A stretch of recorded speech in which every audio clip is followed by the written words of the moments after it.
what I do when I wake up in the morning, I look for things that are in the newspapers, things that are taking place in the Senate or in the House. Rex Patrick is a former senator from South Australia. Before that, he was a submariner in the Navy. These days, he devotes himself to making government more transparent, which he does by lodging an obsessive number of freedom of information requests and scrutinising what comes back. Now, I have been keeping a close watch on AUKUS. I saw something come up referencing AUKUS Command, and I thought that's really interesting.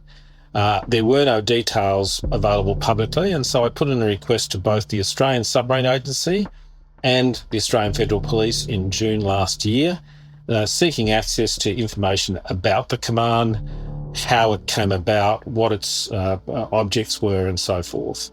When the FOIs came back, a lot had been redacted. Rex was looking at pages and pages of blacked out text, but from what wasn't blotted out, he started to form a picture of AUKUS Command, a specialised arm of the Australian Federal Police being used to protect submarines and other military assets, but also to crack down on dissent. I'm Daniel James, and you're listening to 7am. Today, Rex Patrick on the Australian Federal Police, their new powers to protect America's interests in Australia, and what it means for the future of protest. It's Monday, January 19.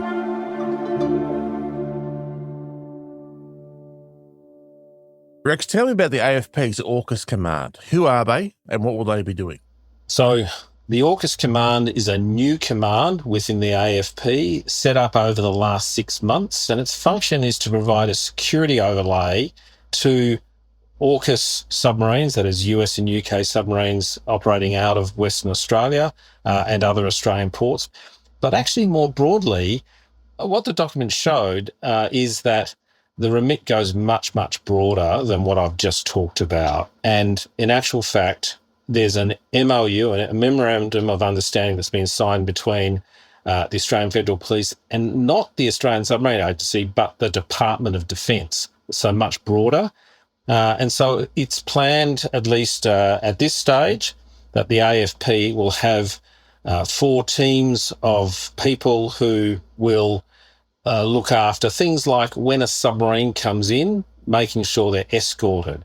The documents show that the force will have a marine asset or some form of boat with trained coxswains on board, jet skis, remotely piloted aircraft, and that will allow the police to provide a protective service for submarines that are transiting in and out of HMAS Stirling. But the brief makes it very clear that what the government wants to do is build up a capability to deal with outrage from the public. So public order management are the words that are used, and they talk about the deployment of munitions associated with public disturbances. One presumes that's things like tear gas, potentially batons, potentially shields, other assets that can be used in the face of protesters. So that's a pretty big shopping list in terms of the resources going into this command. What kind of budget are we talking about here? Well, there's a fair bit of money sitting behind this. This wasn't revealed in the documents, but the documents did talk about a submission for MAIFO, which is the mid-year budget statement, if you like, which took place in December. I've gone and looked at that now, and we can see that Home Affairs for the AFP Command are getting an extra $73 million this year and about 123 or thereabouts million next year. So that's $200 million over the next year and a half. That's a lot of money. That's a lot of capability that they're building. I just wanted to ask a few questions on recruiting. And I understand that AFP has some recruiting commitments under AUKUS. And in fact, at Senate estimates, I note that Senator David Pocock asked questions in relation to the AUKUS Command, talking about numbers of potentially up to 800 members of the AFP are being involved. Now, that's quite significant. The AFP has been given the responsibility to implement the protective overlay in relation to AUKUS, particularly around Australia's sovereign nuclear-powered submarines capability. We are currently implementing the protective service overlay. And in some sense, that's the bit that's a little bit disturbing about this, because it hasn't been talked about. Yeah, we've got to respect that there will be controversy over nuclear-powered submarines. People have a right to protest. And that protest might include over where and how nuclear waste is going to be handled, for example. Things that reasonably people as members of the public have a right to know about and a right to be concerned about and a right to object to if they wish to. So I find that there's a sort of a strong contrast between the level of secrecy that's been engaged to date and the fact that it involves interaction with the public. Everyone gets that there are secrets around submarines. I'm a former submariner and I respect secrecy in relation to military capability, but where it intersects with the public, being either safety or waste or the ability to protest, I think the government has a duty, has an obligation to share their concerns with the public and be open and upfront about any remedies they have in respect of those concerns. Coming up, what could anti-AUKUS protest in Australia look like?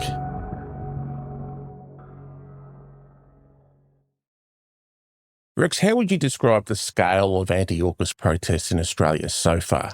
Well, at this stage, much of the protest about AUKUS has taken place in relatively small groups. And of course, there are people who are very concerned. Yeah, even myself, I'm a submariner. I understand the benefit of submarines, but I just think that spending $368 billion on one single capability, particularly where there's huge risk involved, is hugely problematic. I write about AUKUS all the time in that context.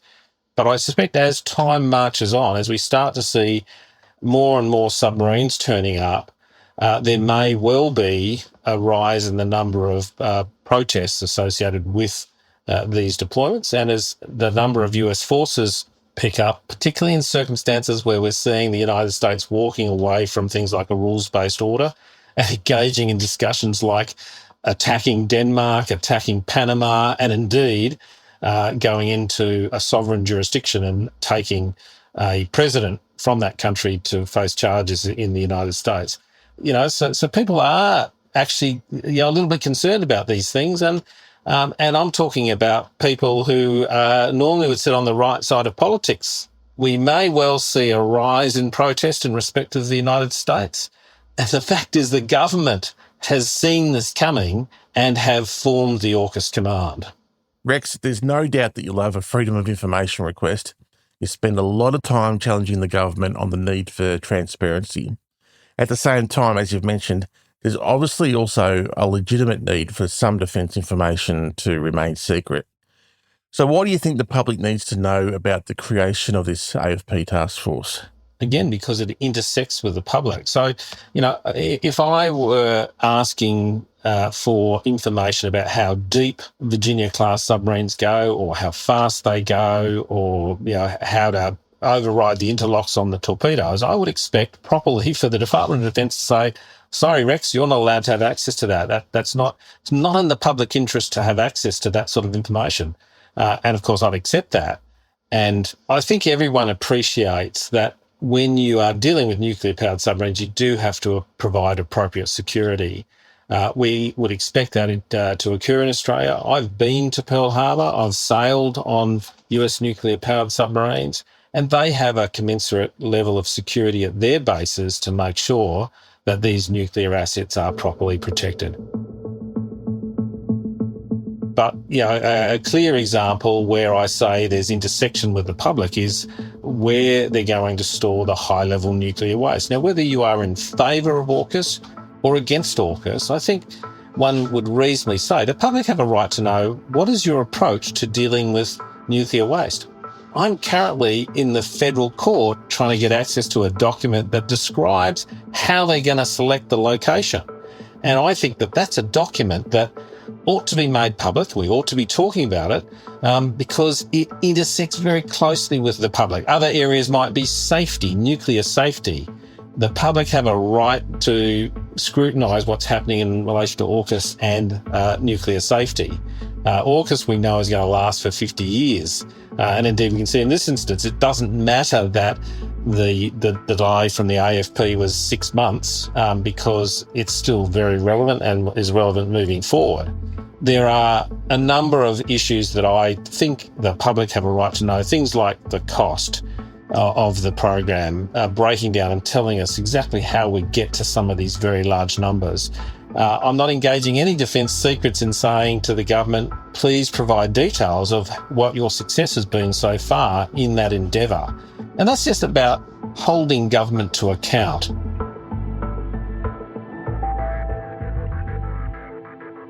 Patrick, thank you so much for speaking with us again. You're most welcome.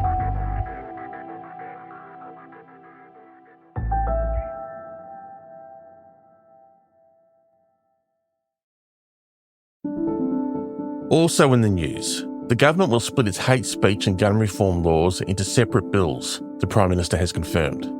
Anthony Albanese concedes the omnibus bill dealing with both reforms, designed in the wake of the Bondi terror attack, does not have the support to pass Parliament. Neither the Coalition or the Greens were prepared to pass the bill in the Senate due to concerns over the hate speech legislation. But Greens leader Larissa Waters has signalled her party would work with the government on gun reform. Parliament returns today and we'll be following the developments on 7am this week. And the Liberal Party's review into its historically bad election result won't be made public as planned, due to legal concerns. The ABC is reporting that Peter Dutton has seen the report and believes it defames him. There's concern that releasing the report in its current form would carry legal risks for the Liberal Party, given the chance Dutton could sue. The review was conducted by party veterans Prue Goward and Nick Minchin, after the Liberal Party saw a collapse in support at the 2025 election. I'm Daniel James, this is 7am. Thanks for listening.